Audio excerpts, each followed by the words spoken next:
Me Too has been one of the most scandalous cases which has rocked Hollywood over the past few years. It's changed the whole way the industry is set up. And at the moment, we're coming to the end of London Film Festival. And one of the most talked about films is She Said, which stars Carey Mulligan as one of the journalists, Megan Twohey, who works at New York Times, who broke the story at the time. And they gathered so much information from hundreds of women about the case and, you know, this so-claimed assaults that Harvey was doing against so many actresses, his own employees. And, you know, Carey herself has said, working on it, she was pretty frightened to do this because she wanted to give the role the justice it deserves. And she's like, you're hearing these stories of everyday heroes who've been brave enough to speak about what was actually going on in Hollywood.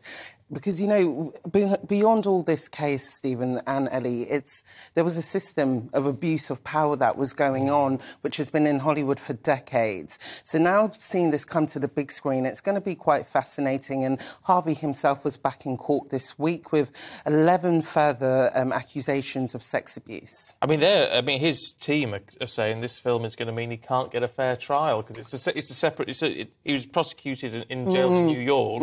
This is now in Los Angeles. It's a new one. I think it's going to impede his fair trial. Well, to be honest, I think everyone knows about this case. It's well documented. So, to be honest, I don't think this film will, in my opinion, impede the trial at all because, to be honest, it's been well documented in the newspapers. It's been the most talked about thing in Hollywood. When you talk about Me Too, the first name that's going to come up is Harvey Weinstein.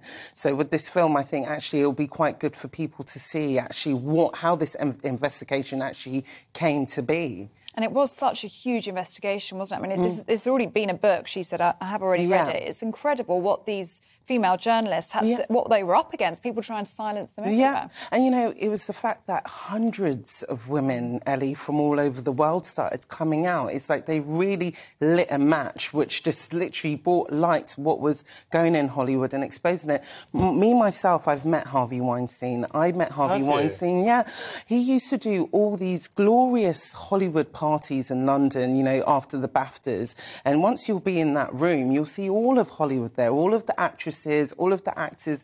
And for me, it's quite scary to think that no one at the time really spoke about what was really going on. What was your impression of him when you met him? When you meet Harvey, you think he was a very charming man. He was, like, very laid back, very funny, very welcoming, you know, like, you know, being at those parties with all those Hollywood stars, you would think he was the god of Hollywood. And he was. Really was. He was the god of Hollywood, and that's how much power he had at that time. So to see his fall of grace has been very surprising to me. Well, we've got that picture. Yes. Let's get it up, because we're out of time. Yeah. There you go. So that was me and Harvey back at one of his BAFTA after parties, and I've interviewed him several times, and it's horrible to think what he was doing to women in the industry.